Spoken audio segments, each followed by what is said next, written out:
Spitfire was just minutes away from facing the cutter's torch. She'd accidentally caused a very deadly accident years ago. 2 missed signals, slippery rails, an entire bridge collapsed, another engine crushed, scrapped immediately afterwards. 90 perished, 173 injured. She remembers it like it was yesterday. I was soaring down the line, smiling rather wide. I accidentally flew past multiple down signals and I only saw the last one. I began braking, but my wheels just kept skidding along the rails. Switch points diverted me onto the main line, where another engine was awaiting his green signal. I strained even harder trying to brake, but it was too late. I plowed through the back unit. The front ones got thrown off the tracks and into one of the pillars supporting the rail bridge above. It fell, which began to make the bridge lose stability. A tank engine puffed across the top bridge with some empty wagons. As the last truck passed, the bridge began to bend and bow, and once the tank engine was clear, the bridge collapsed. The front unit was completely crushed, and people began scrambling out. I was still dazed, and as I was looking around, I saw a very distraught man with some medics rushing over to him. Rebecca... Those numbers stuck with her. She hated it. The name stuck too. She hated Spitfire, so she renamed herself Rebecca. After British Rail formed, she knew her past would come back to her. As she expected, it only took a few years until she was sent away to Barry Scrapyard in Wales. She had been weathered and already had parts taken from her. She knew she was gone. The next year rolled around, and it was finally her turn. Oh God, please, someone save me! Tears were welling up in her eyes. The diesel Frankie was smiling with a sour grin. Save your breath. It'll be your last. Rebecca listened. As Frankie pulled her into the shed, she saw a silhouette in the sail window. I swear, if another one of you lots gets sold, I'm gonna hunt you down, and I vow to bring you back where you belong. The voice came over the PAs. Frankie, leave the engine. Get the next one. Yes, sir. You've gotten lucky this time, rat. And Frankie oiled away. The voice returned, this time deeper and much jollier. You there. Me, sir? Yes, you. I bought you up. You're saved. Hurrah! A man came out. He was short, rather large, and quite cheery. My name is Richard, but my engine called me the Fat Controller. Or Sir, if you prefer. What's your name? Rebecca remembered that her name board had been ripped off and sold to a museum. Rebecca, sir. The man smiled up at her. That's a nice name. Self-named, I presume? Rebecca had a flashback. That day, all those years ago. Has anyone seen Rebecca? It was the man. He was looking for his daughter, Rebecca. Sir, you must be attended to. You're badly hurt. I need you to... The medic was pushed out of the way. Sweetheart, follow Daddy's voice! Rebecca had unfortunately been one of the 90. After the accident, Rebecca named herself that to remember one of the lives lost. Rebecca! Oh, shit. Rebecca! Rebecca? She snapped back to reality. Yes, sir. Soon a lorry came to pick Rebecca up and bring her to Sodo. Once she arrived in Barrow, she was switched to a flatbed and taken to the steamworks by rail. She talked to the engine hauling her, who she learned was named Murdoch. Over the course of a few days, Rebecca was restored and repainted into a yellow livery with the number 22 on her side and the letters NWR on her tender. There you go, my friend, came the voice of the little engine in charge of the works named Victor. Don't come back too soon. Not intentionally, at least. She peeped as she puffed away. Rebecca took only a couple of minutes to arrive at Crone's Gate, where Sir Topham Hatt was waiting for her. Rebecca saw a diesel talking with the trucks that were there. She thought she recognized the voice and the shape, but she was too focused on getting her first job. Her name is Spitfire. Shout 19173. Drive her mad. Frankie, what are you doing? Get to work! Yes, sir. Sorry, sir. Rebecca thought she recognized that name, but she took no notice as she puffed alongside Sir Topham Hatt. Hello, sir. Aha! There's the engine of the hour. Rebecca smiled. That's me, sir. What's my first job? A simple freight train. Pull these trucks to Kilding, and I'll have Arthur take them up to Caldy Fell. Does that sound good? Absolutely, sir. Rebecca backed onto the train and waited to be coupled up. This'll be easy. I pulled plenty of freight trains on the other railway. Not like us, though. One of the trucks laughed, which caused the others to go wild. Coastal Road. What's that? Rebecca brushed them off as nothing but nonsense. Once she picked up speed, she started smiling. Oh, this is easy. Then they began singing. Rebecca thinks she's tough as hell. What a proper joke. When she'll hear a rattling sound, we'll show her what broke will push her off against the road to show her we're not liars. Off the rails and in the ditch. Down goes Spitfire. Rebecca was taken aback. How did they know that name? Rebecca blew through Kelsthorpe Road while she was in her panic. Ow! The truck said in unison and began shoving her. No, no, no! Stop! Rebecca zoomed past Thomas. Cinders and ashes? What was that? He shrieked. Oh, I haven't a clue, dear. Neither do I. Stupid truck. Rebecca began zooming down the line. Her eyes felt tightly shut, wheels grinding against the rails as her brakes began wearing out. Spitfire! Spitfire! Spitfire! The trucks all hounded her, shouting, 90! and 173! Stop it, please! unknowingly, she blew through Kildane. Arthur saw her. Hey, those are my trucks. Stop! Stop! Rebecca blew through Kronk and onto the suspension bridge. Then there was trouble. Rebecca's speed was far too much, and as she got onto the bridge, she tipped off the rails and banged into the cable supporting her. The cable snapped, and Rebecca was suddenly hanging off the side of the bridge. Help! Help me! Arthur quickly puffed behind her. Don't worry, I'm here. Arthur quickly attached to the trucks at the back and slowly, one by one, took some of them away. How much weight of yours is on the bridge? Just over half! Not good. Let me go fetch the breakdown gang. Rebecca just sat there. She saw another engine passing below her. It was a passenger train. It seemed to be a silver engine. She could hear him grumbling about the debris that rained down on the track. The bridge. She just had an accident on a bridge. She broke some of the most integral parts of the structure. She could see another passenger train. It was like a war flashback. The screams. She heard them. She instinctively tried to roll backwards, but immediately realized how bad of an idea that was as she slipped forwards. Arthur! Help! Arthur heard her shout from the station and quickly popped back towards her. What happened? I started slipping! Please, help me! Arthur quickly coupled up to the last truck and began pulling. Soon, Timothy arrived at the breakdown train. Arthur was tugging and tugging, trying to pull Rebecca back as much as possible. Eventually, they combined their efforts and pulled her onto the bridge enough to allow Arthur to go fetch some flatbeds to take Rebecca back to the steamworks. Never mind, Arthur. I'll take those trucks up to Culley Fell for you. Thanks, Timothy. So, He looked up at Rebecca. what happened? Rebecca didn't want to explain, but she knew she'd be left no other choice. They knew about my past. I did something horrible. I had an accident years and years ago. Rebecca explained what happened. By the end of the story, Arthur was disgusted. You're disgraceful. Once she was aligned under the lift, the workman attached it to her and brought her up to check her undercarriage. Victor, after hearing the commotion, puffed to the front to see what was happening. Oh no, what happened, my friend? Rebecca explained her story, both what happened years ago and just then. I swear it was an accident. I tried to stop. I really did. The rails were slippery. Victor looked up at her with empathy. Never mind, my friend. I understand. We've all had accidents before. Rails slip all the time here on Sodor. But all those people. Victor's face fell slightly, but he remained with an empathetic expression. There was nothing you could do. If it were another engine, the same thing would have happened. Rebecca began tearing up. But Rebecca! Victor's face lifted, switching from one of upset to one of curiosity. My friend, it's okay. You chose 22 for your number. Why is that? It's the number of people who volunteered to help. Victor smiled up at her. See? There's light at the end of every tunnel. I fell over. Oh, Kevin. Rebecca smiled back. The workman lowered her back on the rails and she just kept smiling. Thank you, Victor. You're the best friend I could have. Of course, Rebecca. Rebecca peeped her whistle. And Victor blew his. She puffed back to Croven's gate, smiling the whole time, as she knew the Topham hat was waiting for her. Hello, sir. Ready for another job. Rebecca, what has gotten into you? Rebecca's face fell. I saved you from scrap, and the first thing you do is cause an accident that could have destroyed the bridge. Sir, it was the trucks. They pushed me and mocked me and...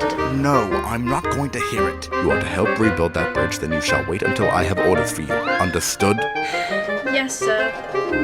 Rebecca puffed away dejected. She arrived at the ironworks and discovered diesels everywhere. Due to the bright red light from the smelter pot, she couldn't see what colors they were. Then she heard a familiar horn. Frankie, the diesel who worked at Barry. You know, one of my engines was recently sold here. I think she named herself Rebecca. Rebecca, eh? The voice was oily, sleazy. It belonged to an engine she learned was named Diesel. Yeah, Rebecca's a killer. About a decade ago, she killed 90 and caused an engine to be scrapped and a bridge to be destroyed. Rebecca saw her trucks in a siding, loaded up and waiting for her. She quickly coupled up to them, and as soon as she was told to go, she took them away as fast as she could. On the way to the bridge, she passed a purple engine pulling some trucks who blew his whistle at her. She whistled back. That brought a smile to her face. I needed that after earlier. Thank you. She arrived at the bridge and saw another engine, another diesel. Oh, great. Another one. This one had a claw. The claw was mounted to the roof of him and was about the size of 3 people. Next to him was a little yellow box cab. Come on, Diesel 10! Look! Our cables are here! I see that, Philip, thank you. You're welcome! The larger one used his claw to pat the little box cab.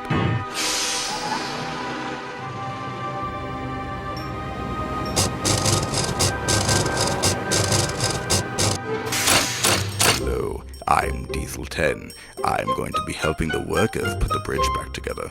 You were the engine responsible for the damages to it, I assume? Rebecca's voice quavered. Yes. Was it the trucks? Yes. It happens to the best of us. Don't worry about it. Let's get to work. The 3 engines worked quite well together, and the bridge was finished in a matter of days. During that time, multiple engines passed by them, all with venom in their voices. Killer? Criminal. Devil? After the bridge was repaired, Rebecca retreated to the sheds at Croven's Gate. She saw the purple engine there. After talking to him, she learned that his name was Sonny. You know, I was in your position too. I helped a couple crooks named Bez and Bernie. Against my will, of course. No one liked me that much after that, but I redeemed myself. Thomas passed by. Hello, Sonny. Stop talking to the killer! Rebecca felt crushed. It's all they'll ever know me for. Being a killer. It was an accident. Rebecca explained what happened again. Sonny listened and looked at her with understanding. Look, what you did wasn't the best, but it wasn't your fault. Slippery rails. They need to give you a second chance. The accident with the trucks wasn't your fault either. They taunted you much more than the trucks taunt everyone else. Rebecca felt comforted. She was able to fall asleep peacefully that night. The next day, when she woke, Sonny was gone.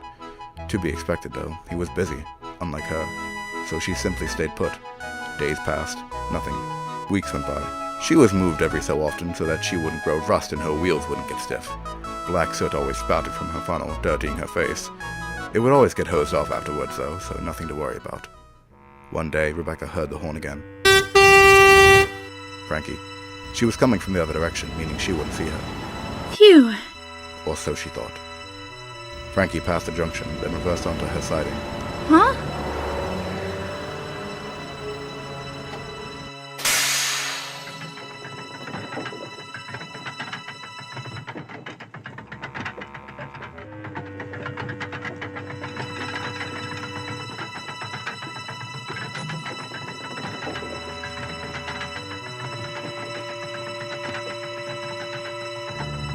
Then stopping.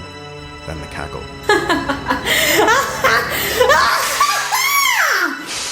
Frankie reversed into her line of sight. Hello, Rebecca. Did you miss me? Rebecca began getting flashbacks. This felt far too similar to what happened all those weeks ago for comfort. She could imagine herself in this position. Frankie getting closer and closer. Help! Help! No one wants to help you here, Rebecca. They all hate you. They all want me to take you away. Then Rebecca heard a familiar and comforting whistle. Sonny's. Oi, you! Back off from her! Why should I, thief? Sonny gasped and went red with rage. What did you just call me? You heard me. My name is Sonny. I was a thief against my will. Frankie lunged towards Rebecca, but so did Sonny. Frankie stopped and began slowly rolling backwards, even when her wheels were moving her forwards. You don't disrespect me and my friends! By now, Sonny had gotten Frankie over the points. Points! Points! Points! The points switched and the coupling finally snapped, sending Frankie rocketing into the corner and off the rails. You stupid engines! Look what you've done! Yeah, we're not calling the breakdown gang for a while. Sonny turned his attention back to Rebecca. You alright? Yeah, I think so. Thanks, Sonny. You're a lifesaver.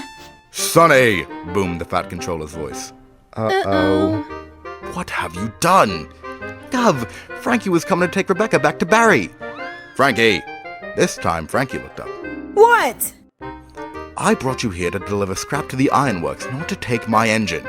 But she's nothing but trouble! She deserves the cutter's torch. Yes, she's flawed, but we all are. If anyone here deserves it, it's you. Me?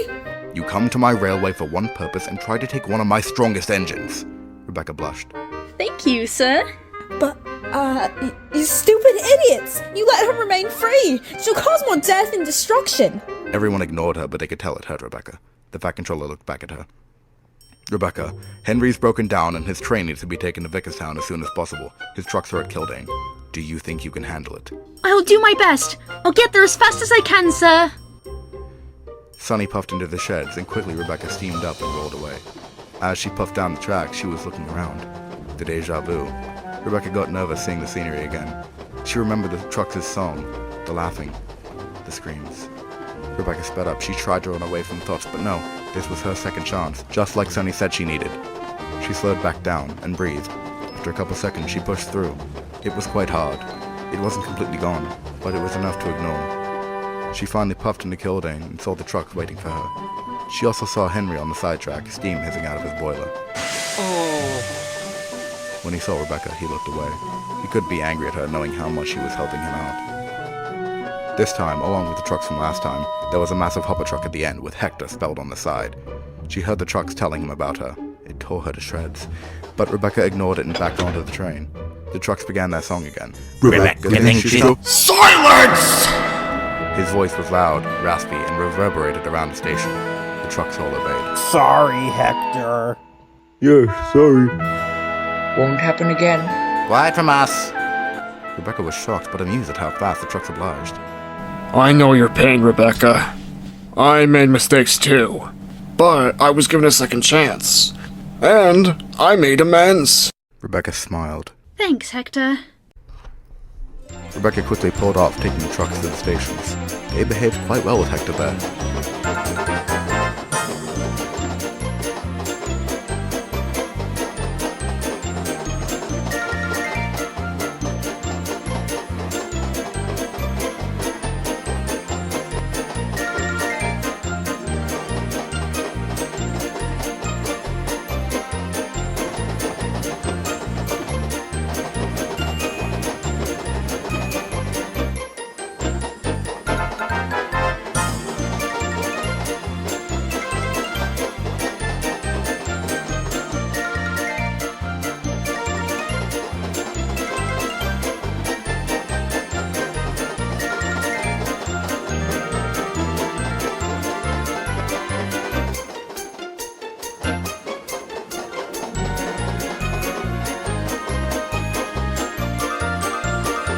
Soon enough, Rebecca pulled into Vickerstown station. She brought the trucks into the smaller goods yard just past station limits. She turned around and began heading back home. Thanks again, Hector. Anytime, Rebecca. Alright, you lot. Time to separate ya. Oh, I do like to be beside the seaside. Oh, I do like to be beside the... Shut up, Salty! Rebecca returned home tired and was surprised to see Thomas, Henry, and James awaiting her, along with Sonny, who wasn't really surprised. I'm sorry about the name-calling, Rebecca. Thomas said, unable to meet her gaze. Yeah, we were all wrong to judge you about your past. Thank you for taking my train. It means a lot that you do that after I was so mean to you. Rebecca smiled. I forgive all three of you. Friends? Friends. James looked at the derailed Frankie. What's her deal? Don't want to talk about it. After the three departed, Rebecca got into the sheds next to Sonny. You didn't have to do that, you know. I wanted them to apologize for what they said. Well, thank you. You're welcome. And the two engines went to sleep.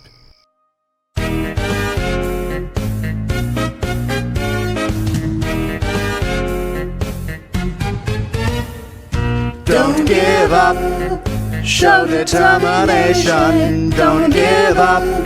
You'll be a big sensation. Keep your wheels turning, your pistons pumping hard. Keep your boilers burning, don't idle around the yard. Right on time, you'll reach your destination. Now's the time to show determination. Hard work gets it done, then there's time to have some fun. Teamwork, work and share, that's the way to get you there. When you have the will, you can climb the highest hill. Hard work, that's the way, here's the words you have to say. Don't give up, show determination. Don't give up, you'll be a big sensation. Keep your wheels turning, your pistons pumping hard. Keep your boilers burning, don't idle around the yard. Right on time, you'll reach your destination. Now's the time to show determination.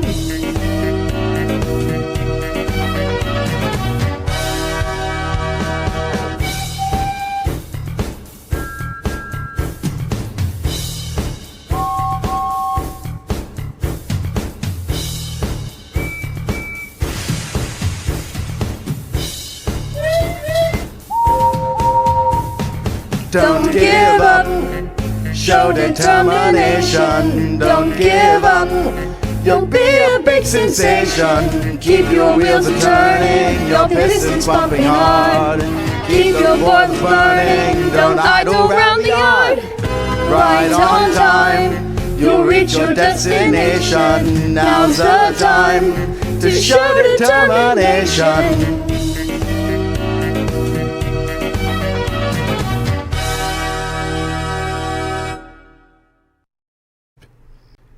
Diesel oiled past the sleeping steamers to Frankie. Come on, Frankie. Our plan can still work. The chain was connected. Forget it, you insolent buffoon! Fat Hat found out about our scheme. No. No! Diesel's scream woke Sonny up. Oi, what's going on out here? Run! Diesel shrieked and tried to pull away, but the chain held tight. As he pulled, it tensed more and more, and when it snapped, it sent Diesel careening into the signal box. Blast! You get what you deserve, Sonny said with a laugh, retreating back to his shed.